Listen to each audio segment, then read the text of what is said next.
নানা কর্মসূচির মধ্য দিয়ে দিনহাটায় ঠাকুর পঞ্চানন বর্মার জন্মদিবস পালিত হলো। শুক্রবার সকালে দিনহাটা কলেজ সংলগ্ন পঞ্চানন ছাত্রাবাসের সামনে পঞ্চানন বর্মার মূর্তিতে মাল্যদান ও পঞ্চানন জীবনের নানা দিক নিয়ে এক আলোচনা সভা অনুষ্ঠিত হয়। পঞ্চানন অনুগামী মঞ্চ আয়োজিত ওই কর্মসূচিতে উপস্থিত ছিলেন শিক্ষক অশোক রায়, দেবাশিস বর্মন সহ অন্যান্য কর্মীবৃন্দ।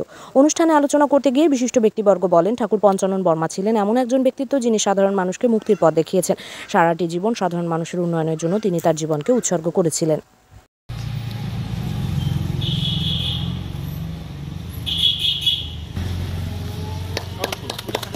ফুল দিয়ে শ্রদ্ধা জানালেন মানি মারিয়া।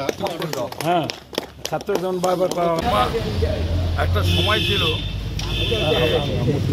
মানুষের মধ্যে ধারণা ছিল যে রায় সাহেব ঠাকুর পঞ্চানন বর্মা শুধু রাজবংশী সমাজের নেতা ছিলেন, এটা একটা অপব্যাখ্যা ছিল।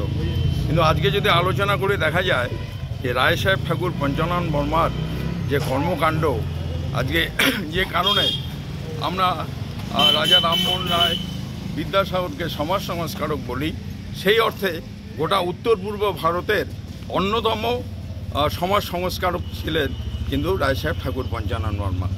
অনেক একটা সেই সময় রাজবংশী সমাজ যারা কর্তৃত্ব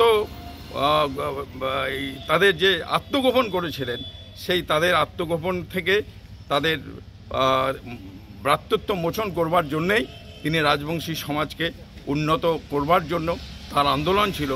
পাশাপাশি তিনি কিন্তু অসাম্প্রদায়িক ছিলেন।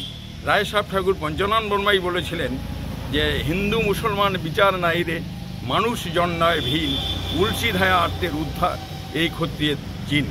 রায় সাহেব ঠাকুর পঞ্চানন বর্মার কর্মকাণ্ডের প্রতি শ্রদ্ধা জানানো উচিত বলে আমরা মনে করি।